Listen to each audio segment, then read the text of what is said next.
అందరికీ నమస్కారం. మీరు చూస్తున్న టీడీ న్యూస్ కేఎన్ఆర్. ఎప్పుడెప్పుడా అని ఎదురు చూసిన పోలింగ్ నేటితో అనగా 13 మే 2024 రోజుతో ముగిసింది. ఈరోజు ఓటర్లంతా పండగల పొద్దున్నే లేచి ఓట్లు వేయడానికి ఓటర్ కేంద్రానికి కదిలి వెళ్లారు. ఈ ఓటింగ్లో ఎక్కువగా పేదలు, మధ్యతరగతి వాళ్ళు పాల్గొన్నట్టుగా తెలుస్తోంది. కారణాలు ఏవి ఏమైనప్పటికీ సంపన్నులు ఓట్లు వేయడానికి సుముఖత చూపలేదని జనం గుసగుసలాడుకుంటున్నారు. ఏది ఏమైనా కరీంనగర్లో 67.67% ఓట్లు పోలైనట్లుగా ఎలక్షన్ అధికారులు ప్రకటించడం జరిగింది. భవితవ్యంలో ఎవరు గెలుస్తారన్నది సందిగ్ధంగా ఉంది. వేచి చూడాల్సిందే. ఈ ఓటింగ్ సరళి ఏ విధంగా జరిగిందో ఇప్పుడు మనం చూద్దాం. చూసే ముందు దయచేసి ఈ ఛానల్ను సబ్స్క్రైబ్ చేయండి, షేర్ చేయండి, లైక్ చేయండి. మరిన్ని వార్తా కథనాలను మీకు అందించడానికి మాకు సహకరించండి.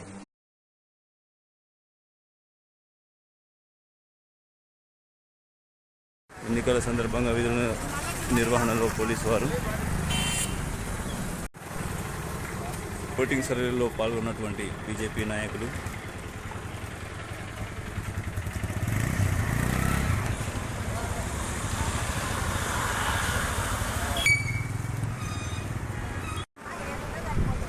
డివిజన్ కార్పొరేటర్ శ్రీమతి సుధగోని మాధవి కృష్ణకుమార్ గౌడ్ గారి ఆధ్వర్యంలో టీఆర్ఎస్ పార్టీ అభ్యర్థి వినోద్ కుమార్ గారికి మద్దతుగా ఇక్కడ ఓటర్ సరళిని పరిశీలిస్తున్నటువంటి దృశ్యాలు మీరు చూస్తున్నారు.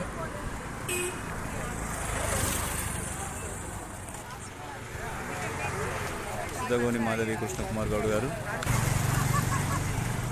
మాజీ ఎంపీటీసీ జక్కుల నాగరాణి మల్లేశం గౌడ్ గారు ఓటింగ్ సరళిని పరిశీలిస్తున్నటువంటి దృశ్యాలను మీరు చూస్తున్నారు. చేతి గుర్తుకు ఓటు వేయాలని చెప్పి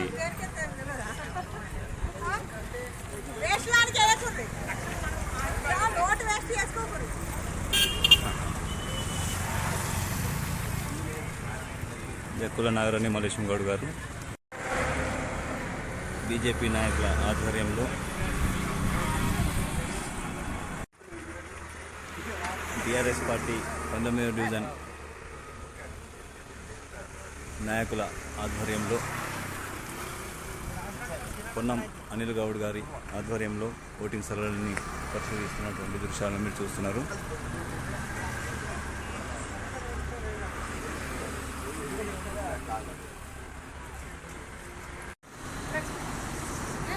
ఇంతియాజ్ గారు, పొన్నం అనిల్ గౌడ్ గారు, ఎజాజ్ గారు, సతీష్ గారు తదితరులు పాల్గొన్నటువంటి దృశ్యం.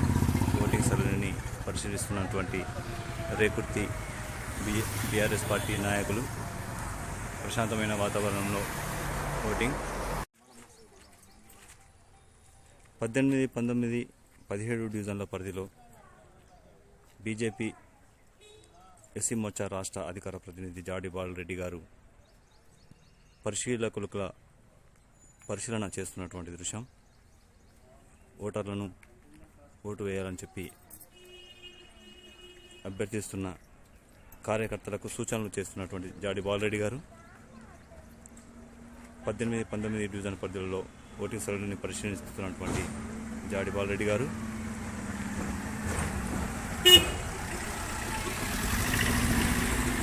కమలం పువ్వు గుర్తుకు ఓటు వేయాలని సూచిస్తున్నటువంటి జాడి బాలరెడ్డి గారు రేకుర్తిలోని 19, 18 డివిజన్ల పరిధిలో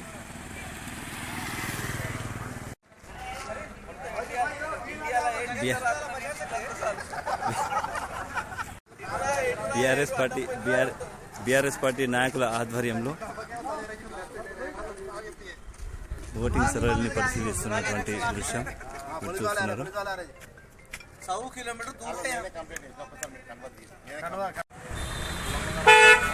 కరీంనగర్ కార్పొరేషన్ 47వ డివిజన్ అధ్యక్షులు బీఆర్ఎస్ పార్టీ అధ్యక్షులు బాబుజాని గారి ఆధ్వర్యంలో 47వ డివిజన్లో ఓటింగ్ సరళిని పరిశీలిస్తున్నటువంటి దృశ్యం, పోలింగ్ సరళిని పరిశీలిస్తున్నటువంటి దృశ్యాలను మీరు చూస్తున్నారు.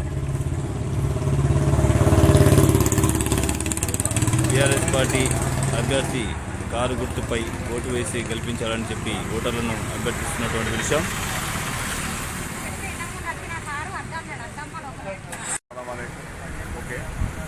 అస్సలాముఅలైకుం, నమస్కారాలు. బిస్మిల్లాహిర్రహమానిర్రహీం. ఇవాళ 47వ డివిజన్ లోపల ఓటర్ సరళి దాదాపుగా చాలా ప్రశాంతంగా మంచిగా జరుగుతూ ఉంది. ఆల్రెడీ మా గాయత్రి నగర్ వాసులు, హైదరాబాద్ వాసులు, మరియు షాషా మహిళ, ఆమేర్ నగర్, పాత బజార్ అందరూ కూడా స్వచ్ఛందంగా వచ్చి మేము కారు గుర్తు ఓటేస్తామని దాదాపు అందరూ కూడా రావడం జరుగుతుంది. భారీ సంఖ్యలో ఓటర్ సరళి బాగా నడుస్తూ ఉంది. మా వర్కర్స్ కూడా బాగా, మా యూత్ పిల్లలు కానీ, మా జనరల్ సెక్రటరీ శంకరన్న కానీ, మా వైస్ ప్రెసిడెంట్ మున్నాషా ఖాన్ కానీ, మా జావీద్ కానీ, రవి కానీ, తర్వాత మా మహిళా ప్రెసిడెంట్ హసీనా గారు కానీ, సలాం గారు కానీ అందరూ కూడా చాలా మంచిగా వర్క్ చేస్తూ ఉన్నారు. టీఆర్ఎస్ ప్రభుత్వం మళ్ళొకసారి రావాలని కోరుకుంటూ ఉన్నారు. మా వినోదన్న ఏదైతే పార్లమెంట్లో తెలంగాణ వాదాన్ని గట్టిగా వినిపిస్తాడు, ఆయన మేధావి కాబట్టి మేమందరం కూడా మేధావి వినోదన్నకే మేము ఓటేస్తాము. ఇది ఏదైతే కనబడతా ఉందో ఇవాళ కరీంనగర్ సిటీ స్మార్ట్ సిటీగా తీసుకొచ్చిండు ఆయనే కాబట్టి మేము తప్పకుండా ఆయనను గెలిపించడానికి ప్రయత్నం చేస్తూ ఉన్నాం మా వంతుగా. తర్వాత గ్రామీణ ప్రాంతాల్లో కూడా మేము తెలుసుకున్నటువంటి ఇన్ఫర్మేషన్ ప్రకారంగా భారీ సంఖ్య లోపల రైతులు కానీ, ఎందుకంటే ఇప్పుడు కళ్యాణ లక్ష్మి వస్తలేదు, రైతులకు ఆల్రెడీ కరెంటు కూడా రావడం లేదు. ఏదైతే రైతు బంధు వేస్తామని చెప్పారో ఆ రైతు బంధు కూడా 5 ఎకరాల తర్వాత మళ్ళీ రాలేదు. అటువంటి కొన్ని ఆటంకాలు జరుగుతూ ఉన్నాయి. కాబట్టి తప్పకుండా మేము టీఆర్ఎస్ వినోదన్నను గెలిపించి మా తెలంగాణ వాదాన్ని పార్లమెంట్లో కూడా గట్టిగా వినిపించే ప్రయత్నం చేస్తామని మేము మా వంతుగా తప్పకుండా కూడా మేము వినోదన్నకు మా వంతుగా ఓట్లు వేయించే ఏర్పాటు చేస్తా ఉన్నాం. దాదాపు ఇక్కడ 4500 ఓట్లు ఉన్నాయి. దాదాపుగా గతంలో కూడా కమలాకర్ అన్నకు 2000 ఓట్ల మెజార్టీ ఇక్కడ ఈ డివిజన్ నుంచి 47వ డివిజన్ నుంచి ఇవ్వడం జరిగింది. ఇప్పుడు కూడా మేము అదే స్థాయిలో కూడా ఇచ్చేటువంటి ప్రయత్నం చేస్తూ ఉన్నాం. అల్లా దేవుడు తప్పకుండా మా వంతు శ్రమను తప్పకుండా గుర్తిస్తాడని మేము ఈ సందర్భంగా తెలియజేస్తున్నాం. అస్సలాము అలైకుం. అల్లా హాఫిజ్.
మీరు చూస్తున్నది టీడీ న్యూస్ KNR.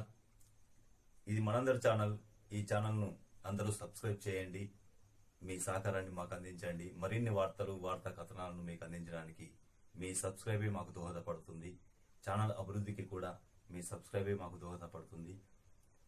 దయచేసి మాకు సహకరించండి, సబ్స్క్రైబ్ చేయండి. మీరు చూస్తున్న వీడియో కింద సబ్స్క్రైబ్ అని రాసిన దాన్ని ఒక్కసారి నొక్కండి. ఇదివరకు నొక్కని వాళ్ళు మాత్రమే. అందరికీ నమస్కారం. అస్సలాము అలైకుం.